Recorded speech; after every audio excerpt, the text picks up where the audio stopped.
Hello friends, आज हम देखने जा रहे फिजिकल केमिस्ट्री का एक न्यू टॉपिक जिसका नाम है surface chemistry. Surface chemistry is one of the best topic in physical chemistry जो आईआईटी जाम और सीयूईटी पीजी एंट्रेंस एग्ज़ाम के लिए 4-5 नंबर का इसमें से क्वेश्चन पूछते हैं और ग्रेजुएशन लेवल में भी ये इसका इम्पोर्टेंस जो है वो अच्छा है। इसलिए जो भी सरफेस केमिस्ट्री हो फिजिकल केमिस्ट्री का एक जो बोलते हैं नाम की इम्पॉर्टेंट चैप्टर्स की जब हम लिस्ट निकालते हैं उसमें से सरफेस केमिस्ट्री भी एक अच्छा सा एक छोटा सा इम्पॉर्टेंट एंड इजी चैप्टर है। आज हम ये सरफेस केमिस्ट्री चैप्टर के कुछ कंसेप्ट सीखेंगे। सबसे पहले विद मोटिवेशन के साथ हम सरफेस केमिस्ट्री को पढ़ने के लिए स्टार्ट हो जाते हैं। सरफेस केमिस्ट्री को हम जब पढ़ने के लिए स्टार्ट करेंगे तब सबसे पहले आपको दो कंसेप्ट क्या है उनकी क्या उसके बारे में अपने को क्या नॉलेज है ये सबसे पहले पता होना चाहिए। सबसे पहली जो कंसेप्ट है वो है एब्जॉर्प्शन। एब्जॉर्प्शन क्या होता है ये पता होना चाहिए। उसके बाद एडजॉर्प्शन क्या होता है ये पता होना चाहिए। मतलब these are the basic tools in surface chemistry. These are the basic words in surface chemistry. जिस भी बच्चे ने सरफेस केमिस्ट्री सीखा है उस हर बच्चे को एब्जॉर्प्शन क्या होता है और एडजॉर्प्शन क्या होता है इसका मतलब पता होना चाहिए। इससे आगे हम नहीं जा सकते जब तक एब्जॉर्प्शन और एडजॉर्प्शन क्या कंसेप्ट है ये जब तक पता नहीं तब तक। सबसे पहले एब्जॉर्प्शन क्या होता है। सपोज मैंने एक सॉलिड लिया कोई भी और इसमें कुछ मैटर डाल दिया। मैंने जो कुछ भी डाला वो टोटली इसके अंदर आ गया। टोटली इसके अंदर डिसॉल्व हो गया। इसका मतलब सॉलिड स्पेयर के अंदर वो टोटली मॉलिक्यूल आ गया है, टोटली कंपाउंड आ गया है, XYZ मैटर है वो टोटली आ गया है। इसका मतलब वो एब्जॉर्ब हो गया। इसका मतलब क्या है कि वो एब्जॉर्ब हो गया, वो मैटर वो मॉलिक्यूल उसमें एब्जॉर्ब हो गया, उसको बोलते हैं एब्जॉर्प्शन। इस कंसेप्ट को बोलते हैं एब्जॉर्प्शन। कोई चीज किसी में एब्जॉर्ब हो गई इसको बोलते हैं एब्जॉर्प्शन। एडजॉर्प्शन क्या होता है। सपोज कोई एक सॉलिड है और कोई गैस मॉलिक्यूल है। Suppose this is a gas molecule. Suppose ये जो गैस मॉलिक्यूल है ये गैस मॉलिक्यूल इस स्पेयर के इस सॉलिड मॉलिक्यूल के सरफेस पे आके बैठते हैं। मैंने क्या बोल दिया ध्यान दे दो। ये जो गैस मॉलिक्यूल है ये गैस मॉलिक्यूल इस ये जो स्ट्रक्चर है इसके सरफेस पे आके बैठ गए। मतलब ये गैस मॉलिक्यूल इस सॉलिड जो भी स्ट्रक्चर है स्पेयर है उसके अंदर नहीं गए, सिर्फ और सिर्फ उसके सरफेस पर वो आके बैठ गए। इस कंसेप्ट को बोलते हैं adsorption. The molecules can place only the surface layer, only the surface layer. इस कंसेप्ट को बोलते हैं एडजॉर्प्शन।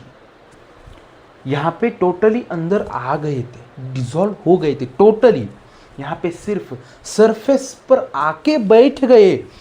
इस कंसेप्ट को बोलते हैं एडजॉर्प्शन। इस कंसेप्ट को क्या बोलते हैं एडजॉर्प्शन। अब हम देखेंगे कि अब इसमें दो वर्ड और आते हैं, वो दो वर्ड भी पता होना चाहिए। एक होता है एडजॉर्बेट और जो सेकंड वर्ड है वो है एडजॉर्बेंट। अब एडजॉर्बेट मतलब क्या। अब ये जो मॉलिक्यूल्स गैस मॉलिक्यूल्स इस सरफेस पर आके बैठ गए इसको बोलते हैं एडजॉर्बेट मॉलिक्यूल। एडजॉर्बेट मॉलिक्यूल जिस पर आके बैठ गए इसको बोलते हैं एडजॉर्बेंट। इसको क्या बोलते हैं एडजॉर्बेंट। बैठ गए एडजॉर्बेट मॉलिक्यूल्स जिसमें उसको बोलते हैं एडसॉर्बेंट मॉलिक्यूल्स। ये हो गया एब्जॉर्प्शन क्या होता है, एडसॉर्प्शन क्या होता है, उसके बाद एडसॉर्बेट क्या होता है, एडसॉर्बेंट क्या होता है। अब इसके बाद जो थर्ड है, ये भी एक वर्ड है, इस वर्ड का भी मीनिंग आपको पता होना चाहिए, जिसका नाम है डिसॉर्प्शन। डिसॉर्प्शन, डिसॉर्प्शन क्या होता है, कोई भी एक सॉलिड है, उस पर आके गैस मॉलिक्यूल बैठ गए, जब बैठ गए तब हमने उसको क्या बोला, एडसॉर्बेट मॉलिक्यूल। जिसके ऊपर बैठ गए हमने उसको क्या बोला, एडसॉर्बेंट। गुड। अब ये जो गैस मॉलिक्यूल है वो बैठ गए, लेकिन बैठने के बाद कुछ टाइम के बाद, कुछ विद इन मिनट या सेकंड के बाद वो रिवर्स भी चले गए। आके बैठ गए थे, बैठने के बाद कुछ टाइम बाद वो रिवर्स प्रोसेस हो गई, इक्विलिब्रियम हो गया, आए थे गए भी। उस प्रोसेस को हम बोलते हैं डिसॉर्प्शन। उस प्रोसेस को हम बोलते हैं, सपोज मॉलिक्यूल्स थे, फिर वो मॉलिक्यूल्स रिटर्न चले गए, उस प्रोसेस को हम बोलते हैं डिसॉर्प्शन। ये भी पता होना चाहिए, इसको बोलते हैं डिसॉर्प्शन। और फोर्थ एक वर्ड है, उसका नाम है सॉर्प्शन। सॉर्प्शन, सॉर्प्शन मतलब क्या है, absorption plus adsorption. Absorption plus adsorption, इस कंसेप्ट को बोलते हैं सॉर्प्शन। मतलब एब्जॉर्प्शन प्लस एडसॉर्प्शन, इस कंसेप्ट को हम बोलते हैं सॉर्प्शन। बेटा इधर ध्यान दे, कंफ्यूज नहीं होना। सबसे पहली बात, मैंने अभी तक आपको क्या क्या बताया। सबसे पहले मैंने बताया कि एब्जॉर्प्शन क्या होता है, उसके बाद मैंने बताया कि एडसॉर्प्शन क्या होता है, उसके बाद एडसॉर्बेट मॉलिक्यूल क्या होता है, उसके बाद एडसॉर्बेंट क्या होता है, उसके बाद डिसॉर्प्शन क्या होता है, और उसके बाद सॉर्प्शन क्या होता है। मैंने हर एक जो भी वर्ड है उसका मीनिंग बताया है, और ये जो वर्ड है उनका मीनिंग जब तक आपके दिमाग में नहीं रहेगा, मेमोरी में नहीं रहेगा, तब तक सरफेस केमिस्ट्री में हम जब जब आगे जाएंगे, न्यूमेरिकल सॉल्व करेंगे या फिर कंसेप्ट सीखेंगे, उसमें इस वर्ड का मीनिंग नहीं पता चलेगा, तो फिर आगे जाके वो जो कंसेप्ट है वो अधूरी रह जाएगी, वो 100% हम सीख नहीं पाएंगे। और इजी है, सिर्फ क्या होता है कि मिसअंडरस्टैंडिंग होती है थोड़ी सी, कि उसमें क्या हो रहा है या वर्ड ध्यान नहीं रहते, या फिर थोड़ा बहुत कंफ्यूजन होता है। इसलिए एब्जॉर्प्शन क्या होता है ये हमको सबसे पहले, कि कोई कंपाउंड किसी में डाल दिया तो टोटली उसमें वो अंदर गया, टोटली डिसॉल्व हो गया, जो कुछ भी हुआ, इसको बोलते हैं एब्जॉर्प्शन। एडसॉर्प्शन क्या हो गया, कोई गैस मॉलिक्यूल आ गए और वो गैस मॉलिक्यूल सिर्फ सरफेस के ऊपर बैठ गए, इसको हम बोलते हैं एडसॉर्प्शन। जो भी गैस मॉलिक्यूल सरफेस के ऊपर आके बैठ गए उसको बोलते हैं एडसॉर्बेट मॉलिक्यूल। जिसके ऊपर आके बैठ गए उसको बोलते हैं एडसॉर्बेंट। गैस मॉलिक्यूल आ गए, आने के बाद कुछ प्रोसेसिंग होने के बाद वो फिर से रिटर्न चले गए, उस प्रोसेस को बोलते हैं डिसॉर्प्शन। उसके बाद एब्जॉर्प्शन प्लस एडसॉर्प्शन, इस कंसेप्ट को बोलते हैं सॉर्प्शन। समझ आ गया? इतने सबसे पहले समझ आ गए मैंने क्या क्या बोल दिया? ओके, ये नोट डाउन कर लो, इसके बाद हम नेक्स्ट पॉइंट सीखेंगे। ओके, ठीक है।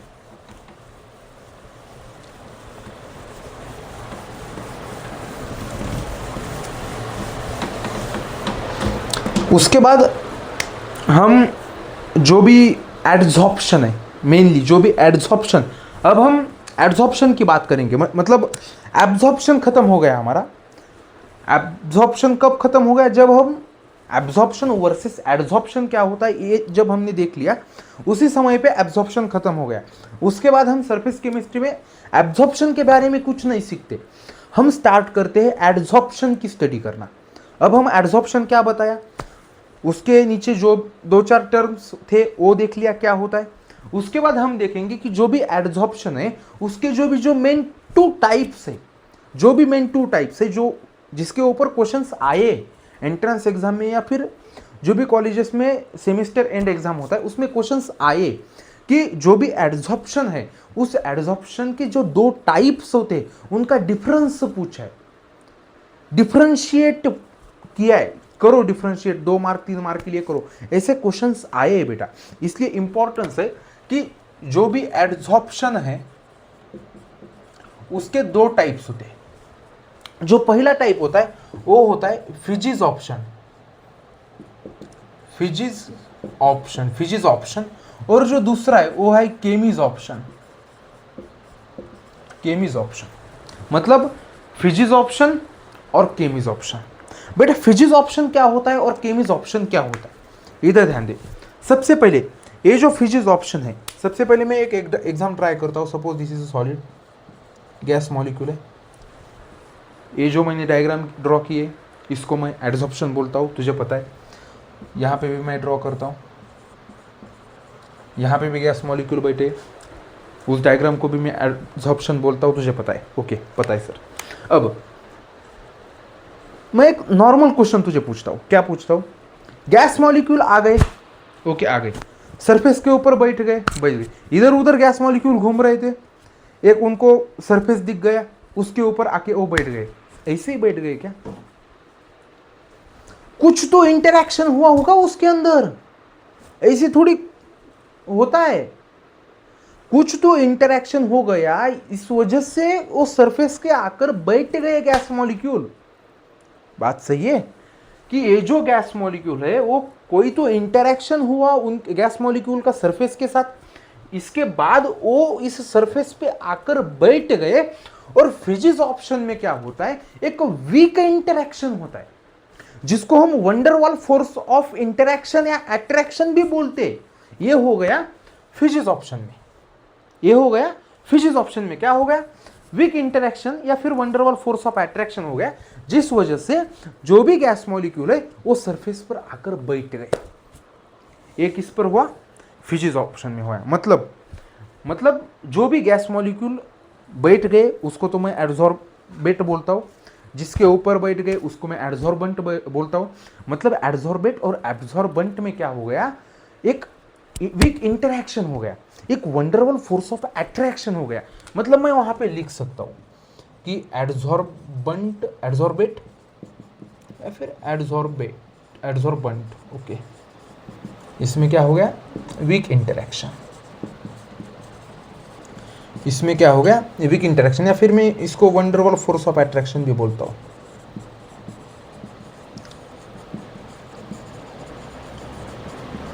ओके, केमीज ऑप्शन, यहां पे भी गैस मॉलिक्यूल आके सरफेस के ऊपर बैठ गए थे।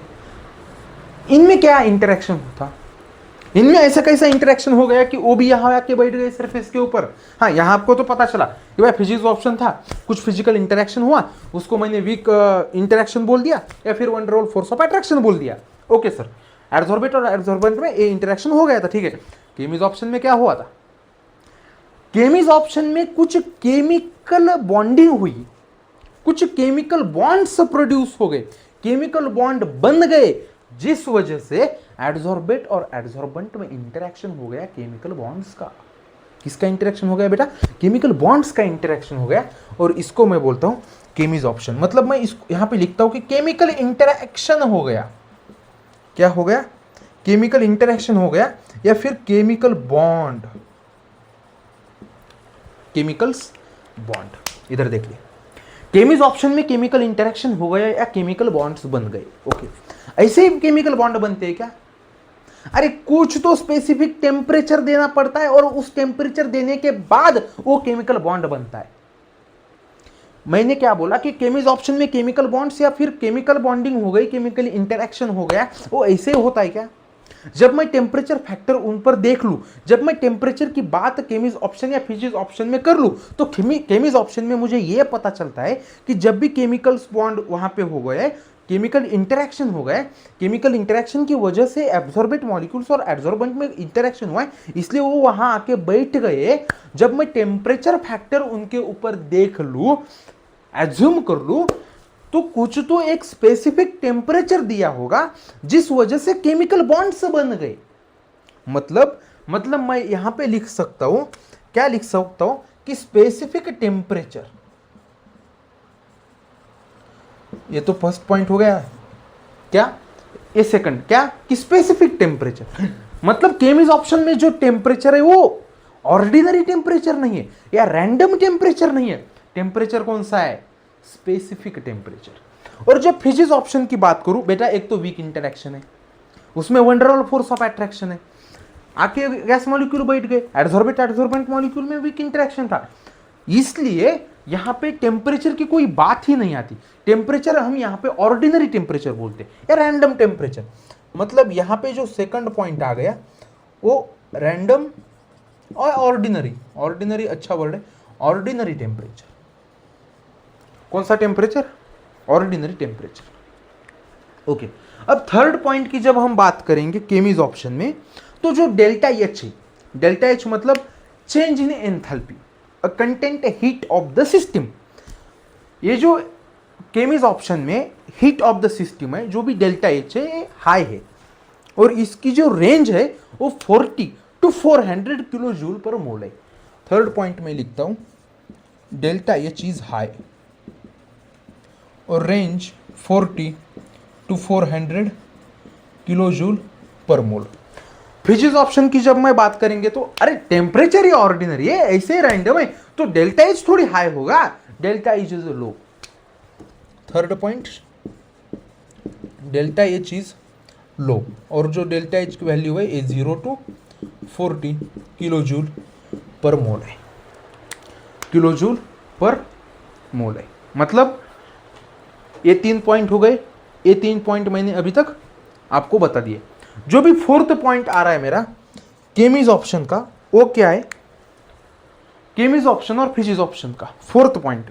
अब देख लो फिजिक्स ऑप्शन में क्या होता है कि जो भी गैस मॉलिक्यूल्स आ गए, बैठ गए, मैंने टेम्परेचर की बात कर ली, एंथैल्पी की बात कर ली, उसके बाद फिजिक्स ऑप्शन में रिवर्सिबल प्रोसेस होती है, रिवर्सिबल प्रोसेस होती है, मतलब वहां आके वो बैठते भी है, बैठने के बाद वो कुछ देर बाद चले भी जाते हैं। बेटा इधर ध्यान दे, मैंने एब्जॉर्प्शन क्या होता है, उसके बाद एडजॉर्प्शन क्या होता है, उसके बाद एडजॉर्बेट क्या होता है, एडजॉर्बेंट क्या होता है, और मैंने उसके बाद एक कंसेप्ट सिखाई थी आपको कि कोई गैस मॉलिक्यूल आके बैठा है, उसके बाद वो चला भी गया है कुछ सेकंड या कुछ मिनट के बाद, उनकी प्रोसेसिंग होने के बाद, कुछ रिएक्शन होने के बाद, बेटा तो उस कंसेप्ट को, उस टर्म को मैंने क्या नाम दिया था आपको, आप सोच लो कि कोई गैस मॉलिक्यूल आके बैठा था, बैठने के बाद वो चला गया था, उसका कुछ काम हुआ था जो भी हुआ था, लेकिन उसके बाद वो चला गया,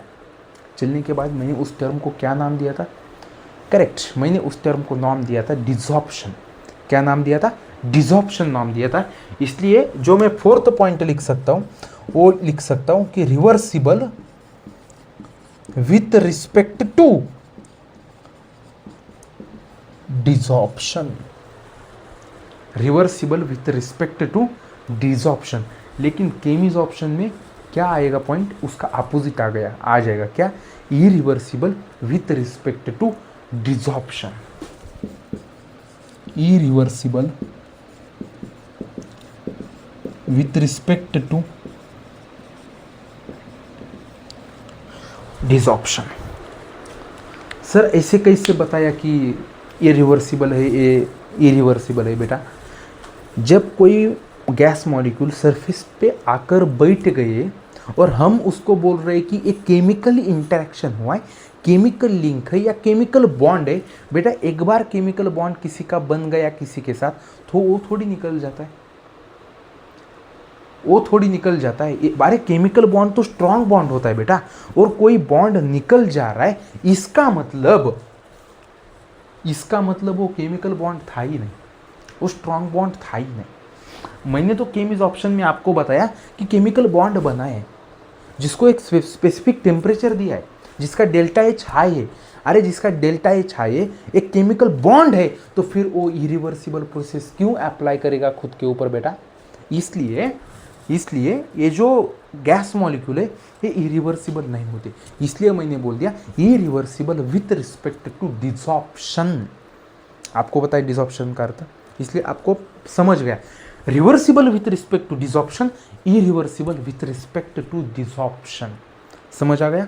मैंने अभी तक आपको क्या क्या बताया फिजिक्स ऑप्शन और केमिस ऑप्शन में। सबसे पहले बताया कि जो भी फिजिक्स ऑप्शन का इंटरेक्शन है वो वीक है, वंडर और फोर्स ऑफ अट्रैक्शन है। केमिस ऑप्शन का बताया कि ये केमिकल इंटरेक्शन है, केमिकल बॉन्ड्स है। सेकंड मैंने बता दिया कि जो भी टेम्परेचर है वो रैंडम या ऑर्डिनरी टेम्परेचर है कि फिजिक्स ऑप्शन में, केमिस ऑप्शन में एक स्पेसिफिक टेम्परेचर है।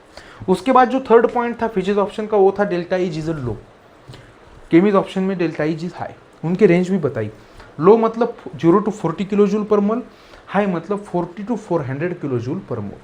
उसके बाद जो फोर्थ पॉइंट था वो था reversible with respect to desorption in physisorption, irreversible with respect to desorption in chemisorption. बेटा ये 4 पॉइंट आपको समझ आ गए।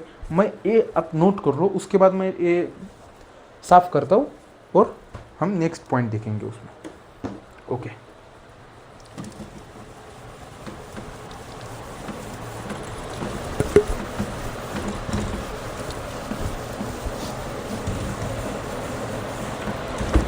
उसके बाद जो फिफ्थ पॉइंट है,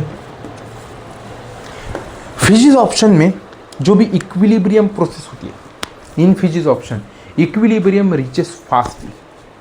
जो भी फिजिक्स ऑप्शन में होता है उसमें इक्विलिब्रियम जो होता है, कोई आ गया कोई जा भी गया, कोई आ भी गया और कोई जा भी गया, उस प्रोसेस को हम क्या बोलते हैं, इक्विलिब्रियम बोलते हैं। मतलब in physics option equilibrium reaches fastly, equilibrium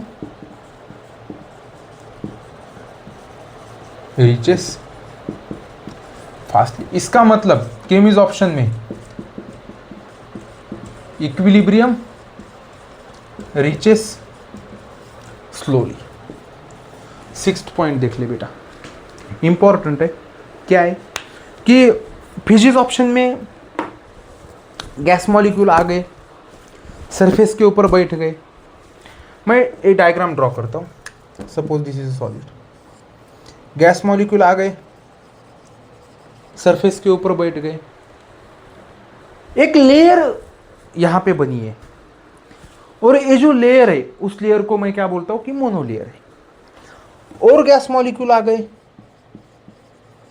और गैस मॉलिक्यूल बन गए, और गैस मॉलिक्यूल आ गए, वो भी बैठ गए। इसका मतलब जो भी फिजिक्स ऑप्शन में गैस मॉलिक्यूल आके बैठ रहे वो मोनोलेयर फॉर्मेशन में नहीं बैठ रहे, मल्टीलेयर फॉर्मेशंस में वो बैठ रहे। वैसे भी वीक इंटरेक्शन में आके वो बैठ रहे। इसका मतलब in physisorption multilayer formations are possible, not a monolayer formations are possible, multilayer formations possible है फिजिक्स ऑप्शन में। मतलब मैं लिखता हूं यहां पे multilayer formations are possible, multilayer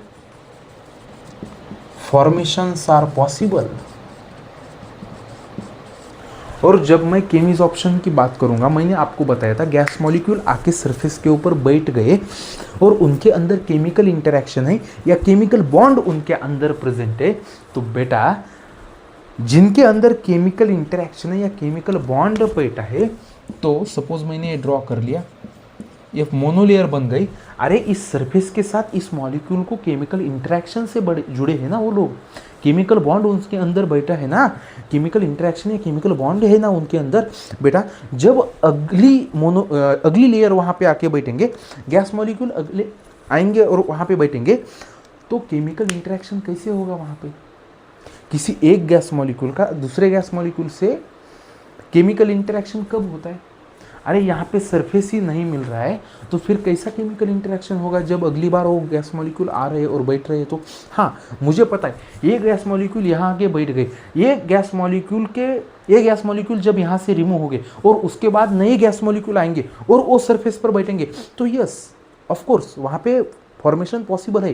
लेकिन बेटा वो भी मोनोलेयर फॉर्मेशंस भी हम उसको बोलेंगे।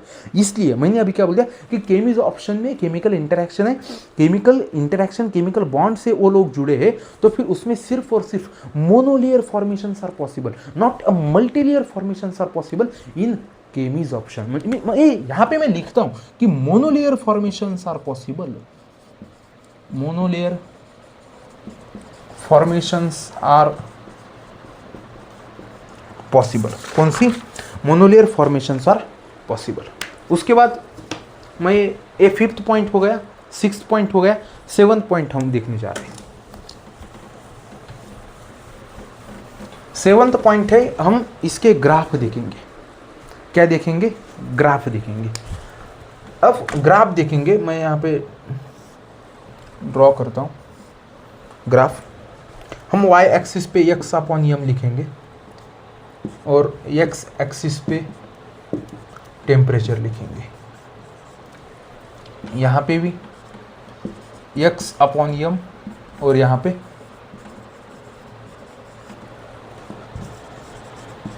क्या लिखेंगे? टेम्परेचर लिखेंगे। x अपॉन m क्या होता है? x बाई m क्या होता है? x बाई m को बोलते हैं amount of adsorbate molecule absorb by पर ग्राम ऑफ एडजॉर्बेंट। क्या बोलते हैं? एडजॉर्बेट मॉलिक्यूल्स एब्जॉर्ब बाय पर ग्राम ऑफ एडजॉर्बेंट मॉलिक्यूल। समझ गए? एडजॉर्बेट का पता है, गैस मॉलिक्यूल वहाँ के बैठ गए, मतलब वो एडजॉर्बेट मॉलिक्यूल्स है। Number of adsorbate molecules absorb by पर ग्राम ऑफ एडजॉर्बेंट, पर ग्राम ऑफ एडजॉर्बेंट, पर gram of adsorbent. Adsorbate molecules absorb by पर ग्राम ऑफ द एडजॉर्बेंट। इसको हम क्या बोलते हैं? x अपॉन m बोलते हैं। ये है टेम्परेचर। फिजिक्स ऑप्शन में क्या होता है और केमिस्ट्री ऑप्शन में क्या होता है हम देखेंगे। उसके बाद एक हम नेक्स्ट मैं आपको बताता हूँ। मैंने अभी बोला कि फिजिक्स ऑप्शन में क्या हो? रिवर्सिबल प्रोसेस है। बेटा रिवर्सिबल प्रोसेस है, इसका मतलब गैस मॉलिक्यूल आने के बाद वो गैस मॉलिक्यूल जाने भी वाले, इक्विलिब्रियम है उनके अंदर। सपोज मैंने नीचे से सरफेस को टेम्परेचर दे दिया। मैंने क्या किया कि नीचे से सरफेस को मैंने टेम्परेचर दे दिया। जब मैं नीचे से हीट दे रहा हूँ किसी को, तो जो गैस मॉलिक्यूल वहाँ के बैठ गए वो इवेपोरेट हो जाएंगे। इसका मतलब ये है कि वहाँ पे इक्विलिब्रियम प्रोसेस होगी, मतलब रिवर्सिबल प्रोसेस होगी। मैंने जब इनको डिफरेंशिएट किया तभी मैंने अभी उनको बोल दिया, फिजिक्स ऑप्शन को बोल दिया था कि रिवर्सिबल प्रोसेस आर एप्लीकेबल। जब मैं नीचे से ज़्यादा हीट दे दूँ, ज़्यादा टेम्परेचर दे दूँ, तो जो भी गैस मॉलिक्यूल है वो एब्जॉर्ब हो जाएंगे, ऊपर चले जाएंगे ना, चले जाएंगे। मतलब number of adsorbate molecules absorb पर ग्राम ऑफ द एडजॉर्बेंट ये डिक्रीज होगा ना जब मैं टेम्परेचर ज़्यादा दे दूँ। जब मैं ज़्यादा टेम्परेचर दे दूँ तब ये डिक्रीज होगा। मतलब x upon m is inversely proportional to temperature. मतलब x upon m is inversely proportional to temperature. जब x अपॉन m को बढ़ाना है तब टेम्परेचर को मुझे डिक्रीज करना पड़ेगा। Number of adsorbate molecules absorb पर ग्राम ऑफ द एडजॉर्बेंट को मुझे डिक्रीज करना पड़ेगा जब मैं टेम्परेचर बढ़ा रहा हूँ। मतलब this are the inversely proportional relation है, they are not directly proportional. इसलिए मैं जब ड्रॉ करूँगा, मैं जब ग्राफ ड्रॉ करूँगा तब मेरा ग्राफ क्या आएगा देख लो।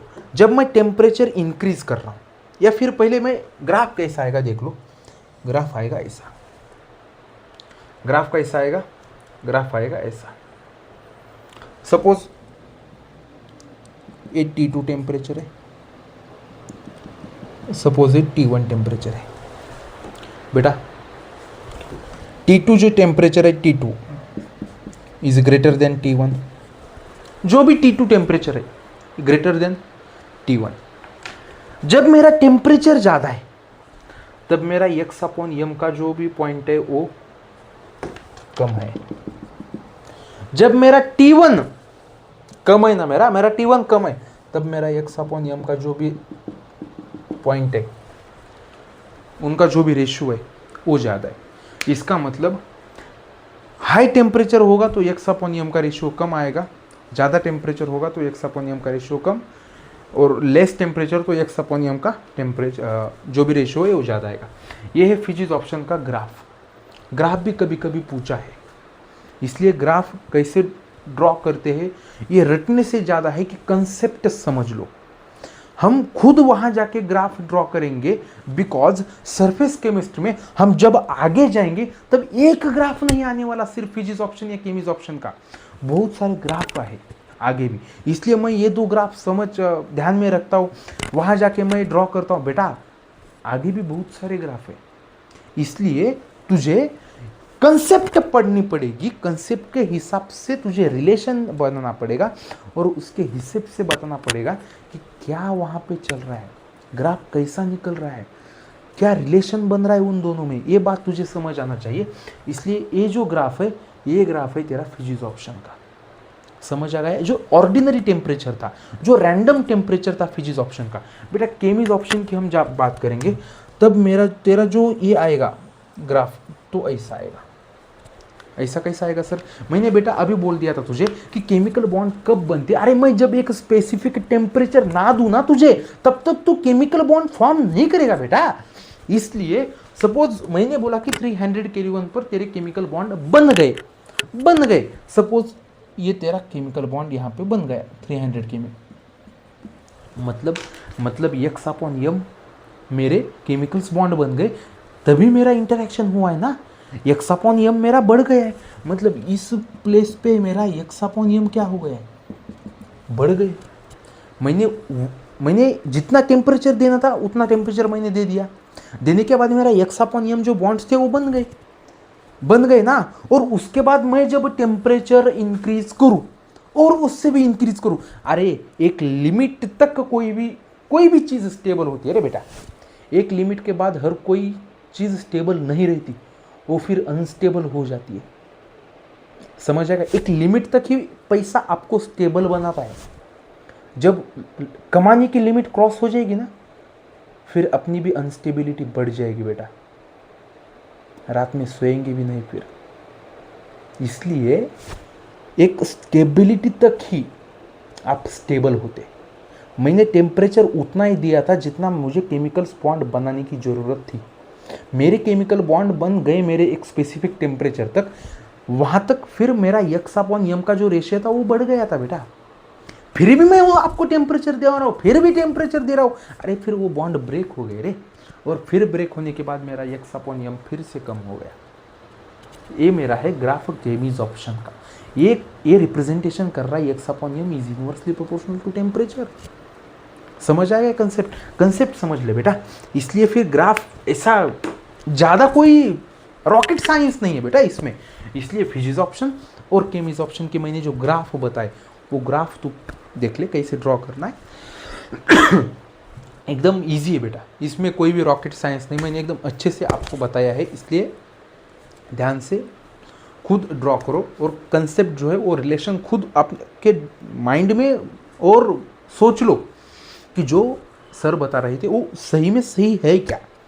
आपको जब अपने माइंड में नोट्स पढ़ने के लिए बैठेंगे तब आपको जाके पता चलेगा कि हाँ भाई वो कंसेप्ट सही है। और जब आपके खुद के माइंड को लगता है ना कि कंसेप्ट सही है, मैं जो सोच रहा हूँ वही सही है, फिर वो कभी दिमाग से हट नहीं हो जाता।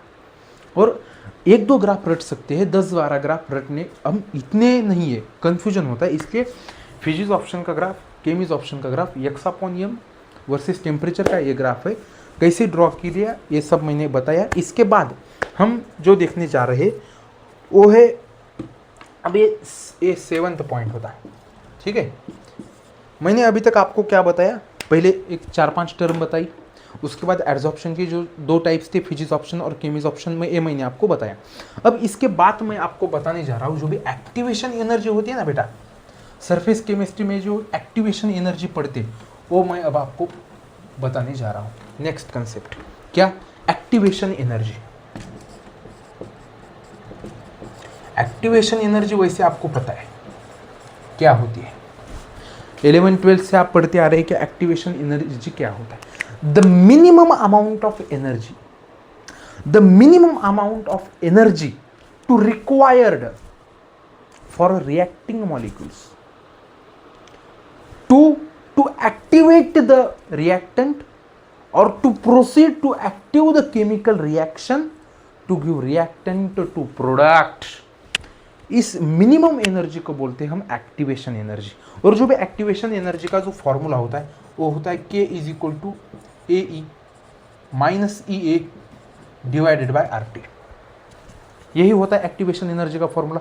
मैंने अभी जो सरफेस केमिस्ट्री में देख लिया वो क्या था, किसी भी एक सॉलिड था, मैंने उसके अंदर गैस डाल रहा था और मेरा ये कॉम्प्लेक्स बन गया। सपोज करो कोई भी एक सरफेस था प्लस गैस था, इक्विलिब्रियम प्रोसेस बन रही थी, कोई भी सॉलिड और गैस मेरा एक कॉम्प्लेक्स बन गया। अब मैंने इक्विलिब्रियम दिया, इसका मतलब के एड्सॉर्प्शन और के डिसॉर्प्शन, एड्सॉर्प्शन या फिर डिसॉर्प्शन। ओके, मतलब मैं यहाँ पे लिख सकता हूँ कि इसको एड्सॉर्प्शन लिखता हूँ, K is equal to A E minus A divided by R T को एब्जॉर्प्शन भी लिख सकता हूँ, और इक्विलिब्रियम प्रोसेस है इसका मतलब मैं डिसॉर्प्शन भी लिखता हूँ, मतलब K D is equal to A E minus E A divided by R T लिख लिया। मैं इसको 1 से डिवाइड करता हूँ के डी को, मतलब 1 अपॉन के D is equal to 1 upon A raise to E minus E A divided by R T. इतना समझ आ गया? इतना समझने के बाद ये क्या हो गया, ये तो इतना तो समझ आ गया, 1 अपॉन के D is equal to 1 upon A raise to E minus E a divide by R T. 1 upon के डी को बोलते हैं tau is equal to tau naught, tau is equal to tau naught और e raise to E A divided by R T. देख मैंने क्या क्या लिखा है अभी तक, k a is equal to A e raise to minus E A divided by R T लिखा। मैंने बोल दिया कि कोई भी एक सॉलिड है प्लस गैस मॉलिक्यूल, इसको मैंने कॉम्प्लेक्स सॉलिड गैस बोल दिया, उसमें सिर्फ इक्विलिब्रियम प्रोसेस डाली जिसमें एब्जॉर्प्शन भी हो रहा है डिसॉर्प्शन भी हो रहा है। मतलब मैंने लिख लिया कि एक्टिवेशन एनर्जी है के ई है, तो के ए भी लिखता हूँ, के ए डी भी लिखता हूँ, A e to the power minus E a divide by R T, k a to the power A e to the power minus E A divided by R T. मैंने उसके बाद बोल दिया कि 1 upon के d equal to 1 upon A e raise to power minus E a by R T मैंने लिख लिया। ओके बेटा, 1 अपॉन का के डी को बोलते हैं टाउ, मतलब tau is equal to tau naught A to the power E A divided by R T. अब ये जो टाउ है इसको बोलते हैं lifetime. Lifetime, lifetime कुछ सेकंड के लिए होता है, एक कुछ लिमिटेड टाइम पीरियड के लिए होता है लाइफ टाइम। मतलब कोई गैस मॉलिक्यूल आके सरफेस पर कितने टाइम बैठ रहे हैं वो मुझे बताएगा लाइफ टाइम। टाउ कितने सेकंड कितने टाइम के लिए वहां आके बैठ गए ये बताता है टाउ। मतलब tau is equal to tau naught A to the power minus C A divided by R T. अब इसमें न्यूमेरिकल भी आते हैं, उसमें ग्राफ भी आते हैं, इसलिए ग्राफ का क्वेश्चंस भी आ सकता है या फिर न्यूमेरिकल का क्वेश्चंस भी आ सकता है। इसके ऊपर एंट्रेंस एग्जाम में भी क्वेश्चंस आया है और ग्रेजुएशन में भी क्वेश्चंस आए हैं, इसलिए tau is equal to tau naught A to the power minus E A divided by R T, ये ध्यान रख लो। अब मैं एक क्वेश्चंस देता हूँ आपको, एक न्यूमेरिकल देता हूँ, वो आपको सॉल्व करना है। ओके, मैं ये रफ करता हूँ, उसके बाद मैं आपको क्वेश्चन देता हूँ। देख लो क्वेश्चन, देख लो क्या है। मैं आपके रिवीजन के लिए क्वेश्चन लेके आया हूँ। क्वेश्चन मैं यहाँ पे लिख रहा हूँ, what will be the life time, मतलब what will be the life time मतलब लाइफ टाइम पूछा है। Okay, for the following adsorption, okay, complex, okay, complex formation is, क्या क्या दिया है, के ए दिया है 2 इंटू 10⁻², ओके, के इक्विलिब्रियम दिया है 4, ओके, ई डी दिया है 0.2, ओके, एंड टाउ नॉट दिया है 2 सेकंड, ओके। आंसर क्या अप्रोच लगाएंगे आप लोग? मैंने आपको क्वेश्चंस दिया है, tau is equal to tau naught E D divided by R T, okay. अब इसमें क्या है कि what will be the life time, इसका मतलब लाइफ टाइम पूछा है। For the following adsorption complex, okay, complex formation is, K A दिया है, के इक्विलिब्रियम दिया है, ई डी दिया है, टाउ नॉट दिया है। अपना फॉर्मूला क्या है? Formula K is equal to A to the power E A minus E A divided by R T. इससे जो हमने प्रूव किया था वो फॉर्मूला क्या था? Tau is equal to tau naught E to the power E D divided by R T. क्या था? Tau is equal to tau naught, सही बात है, tau is equal to tau naught E to the E D divided by R T, यही formula था, यही था। Okay, अब इसमें मुझे टाउ नॉट दिया है 2 सेकंड, ओके। ईडी दिया है, उसके बाद के इक्विलिब्रियम दिया है, ओके। के ए दिया है, ओके।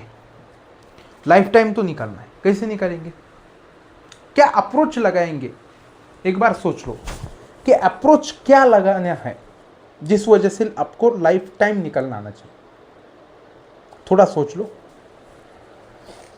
मैंने के इक्विलिब्रियम दिया है, के एडसॉर्प्शन दिया है। सबसे पहला जो क्वेश्चन आएगा आपके माइंड में, जो आना चाहिए, वो क्या है कि अभी अभी आपने बताया था कि कोई एक सॉलिड है, प्लस गैस ले लिया, सॉलिड गैस आपने फॉर्मेशन कॉम्प्लेक्स बना दिया, उसमें तुमने इक्विलिब्रियम प्रोसेस की थी, सही बात है, कि एडसॉर्प्शन भी किया था, कि डिसॉर्प्शन भी किया था, ओके। उस प्रोसेस से हम जानेंगे तो आपने के इक्विलिब्रियम तो दिया है, के एडसॉर्प्शन तो दिया है, के डिसॉर्प्शन नहीं दिया है बेटा, वहां पे नहीं दिया है मैंने के डिसॉर्प्शन। फिर हम क्या करेंगे सर, बेटा इधर देख ले, 1/kd को मैंने टाउ बोला था क्या, नहीं, तू नोट्स में देख ले, तेरे नोट्स में देख ले, टाउ को मैंने 1/kd लिखा था या नहीं लिखा था, लिखा था। मतलब मुझे टाउ ही निकालना है ना, मैंने लास्ट में जाके मुझे क्या करना है, टाउ निकालना है। टाउ निकालना है, इसका मतलब क्या निकालना है, 1/kd निकालना है। मुझे 1/kd दिया है क्या, नहीं दिया है। मुझे क्या दिया है, के ए दिया है और के इक्विलिब्रियम दिया है, बात तो सही है, लेकिन 1/kd या kd ही नहीं दिया रे, ओके। सबसे पहले मुझे ये पता है, क्या पता है मुझे सबसे पहले, कि के इक्विलिब्रियम होता है के ए डिवाइडेड बाय kd, ये तो मुझे पता है। अरे एडसॉर्प्शन हो रहा है, डिसॉर्प्शन हो रहा है, इस प्रोसेस को तो इक्विलिब्रियम प्रोसेस बोलते हैं। मतलब के इक्विलिब्रियम इज इक्वल टू के adsorption divided by K desorption तो मैं बोल सकता हूं, अरे उतना तो मैं बोल सकता हूं बेटा। के equilibrium is equal to K absorption divided by K desorption तो मैं वो लिख सकता हूं, ओके। मुझे के इक्विलिब्रियम दिया है, कितना दिया है, 4 is equal to K absorption दिया है, कितना दिया है, 2 × 10⁻⁴, ओके। डिवाइडेड बाय केडी दिया है क्या, नहीं दिया है। मुझे केडी निकालना है, केडी निकालना है तो फिर KD is equal to 2 × 10⁻⁴ divided by 4, मतलब जो भी केडी आएगा वो आएगा 0.5 × 10⁻² आएगा या नहीं आएगा बेटा, 4 और 0.5 × 10⁻² आएगा या नहीं आएगा, मुझे बता दे। मतलब आएगा। आपने केडी निकाला, कैसा निकाला पता चला, K equilibrium equal to K absorption divide by K desorption निकाला, केडी निकाला। Sir tau is equal to KD नहीं है, tau is equal to 1/kd बेटा, केडी तो आ गया, 1/kd करेंगे, 1/kd करेंगे, इसका मतलब 1/0.5 × 10⁻² करेंगे, 1/0.5 × 10⁻² करेंगे। 0.5 मतलब जो पॉइंट है वो निकाल दिया, ऊपर 10 आ गया, मतलब 10 डिवाइड बाय 5 × 10⁻², मतलब 5 1 सा 5 2 सा 10, 2 × 10⁻², मतलब 1/kd जो आ गया वो आ गया 2 × 10⁻²। इसका ही मतलब मेरा जो टाउ आ गया वो आ गया 10⁻²। आ गया या नहीं आ गया, आ गया ना। टाउ इज इक्वल टू 2 × 10⁻² आ गया ना बेटा। मैंने वही पूछा था आपको, मैंने लाइफ टाइम पूछा था। Tau is equal to tau naught e⁻ divided by RT। R की वैल्यू रख लो, टेम्परेचर की वैल्यू रख लो, ED की वैल्यू रख लो, KA KD के इक्विलिब्रियम। अरे सबसे इजी मैंने बता दिया ना। मैंने आपको जिस अप्रोच से क्वेश्चन दिया था, या मुझे जो अप्रोच आपको बताना था, वो इसी अप्रोच से बताना था कि के इक्विलिब्रियम जो होता है वो KA डिवाइडेड बाय KD होता है।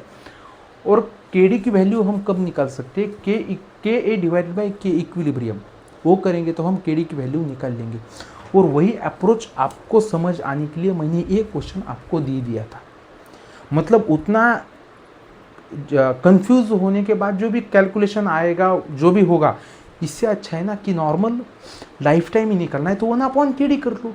KD नहीं दिया है तो K equilibrium is equal to KA divided by KD कर लो, और जो भी कैलकुलेशन आएगा वही हम लाइफ टाइम, वही टाउ निकाल रहे हैं। ओके, ये आपको क्वेश्चन समझ आ गया, डन। ये नोट कर लो।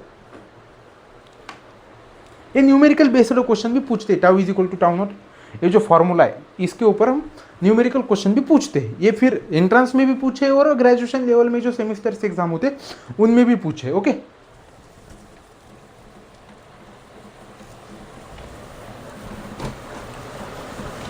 इसके बाद क्या पूछा है, ग्राफिकल क्वेश्चंस भी उसके ऊपर पूछते हैं बेटा।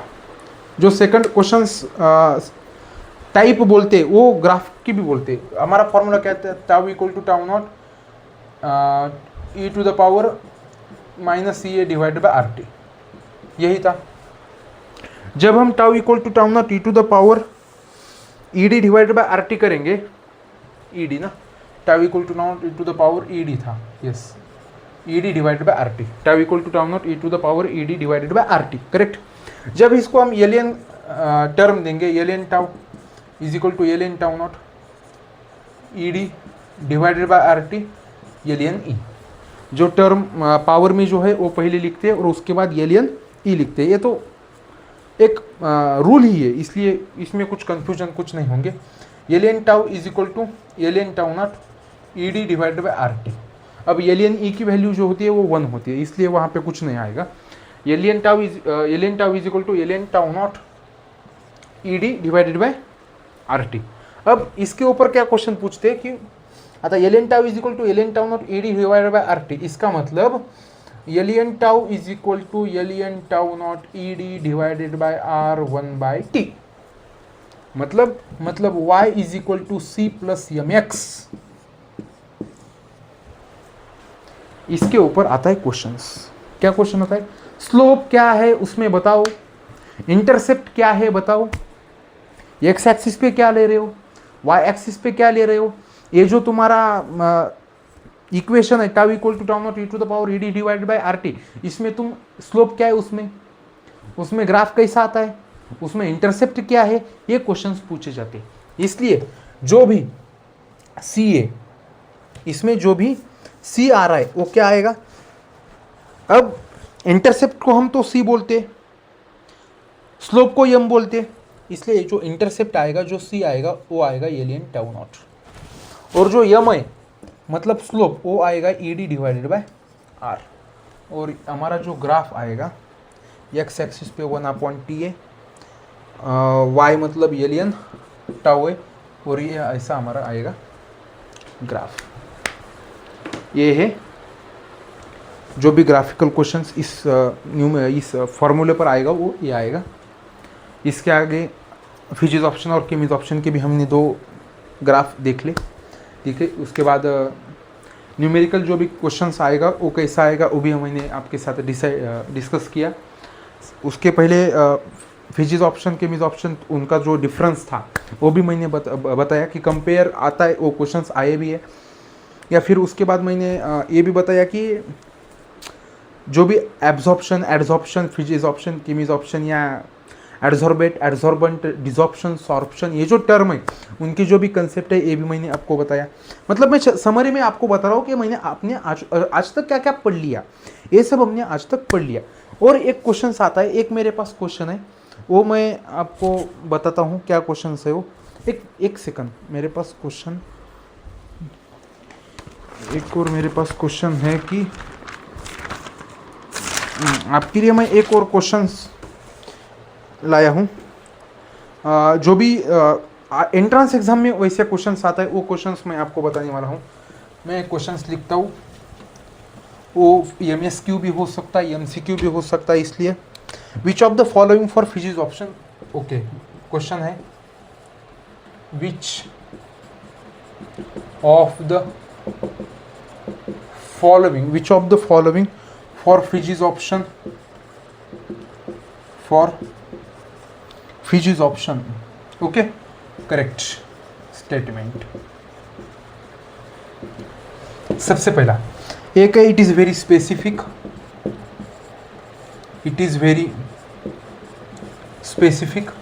जो सेकंड है वो adsorption of solid is irreversible, मतलब इरिवर्सिबल सॉलिड ऑफ एड्सॉर्प्शन। जो थर्ड है ऑप्शन वो है adsorption decreases adsorption decreases with decrease the temperature. और जो फोर्थ ऑप्शन है वो है generally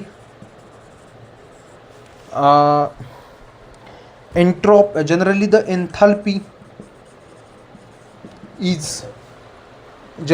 enthalpy is negative. Okay.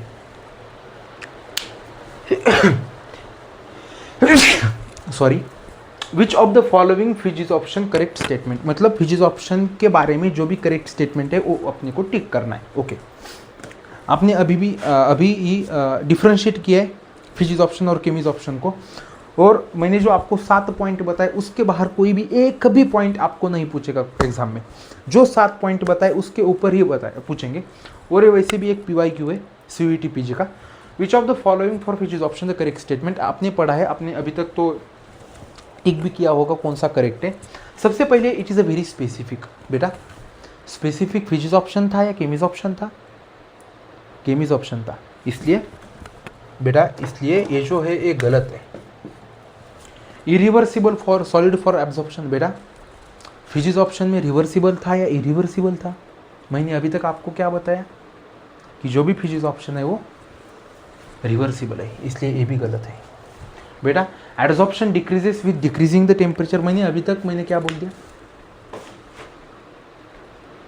1 our हो रहा है, अपना लेक्चर चल रहा है, आपको समझ आना चाहिए कि अभी तक ये मास्टर क्या बोल रहा था कि x/m is inversely proportional to temperature. जब एब्जॉर्प्शन डिक्रीज कब होगा? अरे जब तुम टेम्परेचर ज्यादा दोगे तो वो गैस मॉलिक्यूल निकल जाएंगे रे, इसलिए वो इनवर्सली प्रोपोर्शनल है। इसका मतलब absorption decreases with decreasing the temperature एक गलत है। जब मेरा टेम्परेचर मैं कम करूंगा तो मेरा एब्जॉर्प्शन ज़्यादा आएगा, और एब्जॉर्प्शन ज़्यादा आएगा तो मेरा टेम्परेचर कम होगा, ये गलत है। Okay, generally the enthalpy is negative, बेटा वैसे भी एंथैल्पी कम है, 0 to 40 किलो जूल पर मोल है, और वैसे भी एंथैल्पी नेगेटिव, ये करेक्ट है। फिजिक्स ऑप्शन के लिए enthalpy negative is correct statement. और वैसे बात करेंगे तो जनरली एंथैल्पी जो भी फिजिक्स ऑप्शन की होगी वो क्या होगी? नेगेटिव ही होंगी। ओके, वैसे भी आपको पता है जो एंट्रोपी होती है वो क्या होती है? एक मेजरनेस ऑफ रैंडमनेस होता है और डिसऑर्डरनेस होता है। और रैंडमनेस और डिसऑर्डरनेस की बात करेंगे तो गैस मॉलिक्यूल में तो एंट्रोपी सबसे ज़्यादा है, सबसे बढ़िया है। मतलब रैंडमनेस और गैस मॉलिक्यूल में जितना रैंडमनेस आएगा उतना तो किसी भी प्रोसेस में नहीं आएगा, किसी भी मैटर में नहीं आएगा जितना गैस मॉलिक्यूल में आता है। इसलिए generally the enthalpy is negative. और एंट्रोपी की बात करेंगे तो वो भी नेगेटिव आएगा। मैं रैंडमनेस और मेजर और डिसऑर्डरनेस, मतलब एंट्रोपी भी नेगेटिव आएगा, एंथैल्पी तो नेगेटिव है ही। इसलिए जो फोर्थ ऑप्शन है करेक्ट है, जो फोर्थ ऑप्शन है वो करेक्ट है, एंथैल्पी इज नेगेटिव। ये हो गया आज का अपना लेक्चर। मैंने अभी तक आपको क्या क्या बताया एक बार फिर से समराइज करता हूँ। नेक्स्ट लेक्चर में हम जो भी आगे फ्रेंडलिच एडजॉर्प्शन आइसोथर्म होगा या फिर लैंगमुर एडजॉर्प्शन आइसोथर्म होगा उसके बारे में डिस्कस करेंगे। अब मैंने अभी तक आपको एब्जॉर्प्शन क्या होता है, डिसॉर्प्शन क्या होता है, एब्जॉर्प्शन क्या होता है, एड्सॉर्बेट एड्सॉर्बेंट सॉर्प्शन क्या होता है ये बता दिया। उसके बाद फिजिक्स ऑप्शन और केमिक्स ऑप्शन के जो 2 टाइप्स है एब्जॉर्प्शन के, मेनली 2 जो टूल्स है सरफेस केमिस्ट्री के, उनका डिफरेंस बताया। उसके बाद tau equal to tau naught e⁻ divided by RT, ये फॉर्मूला बता दिया, इक्वेशन बता दिया जिसके ऊपर न्यूमेरिकल्स आता है, how to approach this numericals ये मैंने बता दिया। उसके बाद जो ग्राफिकल क्वेश्चंस आते हैं वो कैसे सॉल्व करना है वो मैंने बता दिया, जो ग्राफ बनता था वो। उसके बाद ये जो एग्जाम्पल था कोई भी डिफ्रेंशिएट हम पढ़ रहे हैं या फिर उनकी स्टडी कर रहे हैं तो how to approach this questions कैसे आएगा ये सब हमने इसमें देख लिया। इसलिए आज के लिए इतना ही देखते कि सरफेस केमिस्ट्री में जितना पढ़ाया आज पढ़ाई कर लो, देख लो एक बार, आप खुद पढ़ लो, क्योंकि सरफेस केमिस्ट्री एक ऐसा टॉपिक है जिसमें जो भी हो रहा है ये फिर सब अंडरस्टैंड खुद को भी करना पड़ता है कि ये जो हो रहा है वो सच में हो रहा है क्या। जो गैस मॉलिक्यूल आ रहे हो, हाँ मैं बोल रहा हूँ अरे खुद भी सोचो कि गैस मॉलिक्यूल आने टेम्परेचर देने के बाद वो रह जाएंगे या नहीं, ये थोड़ी सी बात क्या है ना, खुद को भी समझना चाहिए कि ये जो हो रहा है वो सही तो हो रहा है। क्योंकि सरफेस केमिस्ट्री जो क्या बोलते हैं वोलाटाइल टॉपिक है, ये जल्दी ब्रेन से निकल भी जाता है और जब भी वो समझ भी आता है। इसलिए जैसे ऑर्गेनिक केमिस्ट्री वोलाटाइल है, वैसे भी एक surface chemistry is volatile topic है, इसलिए ध्यान से पढ़ लो। एक अच्छा सा एक ईजी टॉपिक है। इसलिए अब नेक्स्ट हम जो कंसेप्ट देखेंगे वो अगले लेक्चर में जल्दी ही नेक्स्ट कंसेप्ट के साथ हम आपके साथ फिर से एक बार जुड़ जाएंगे। इसलिए thank you, like share and subscribe कर लो।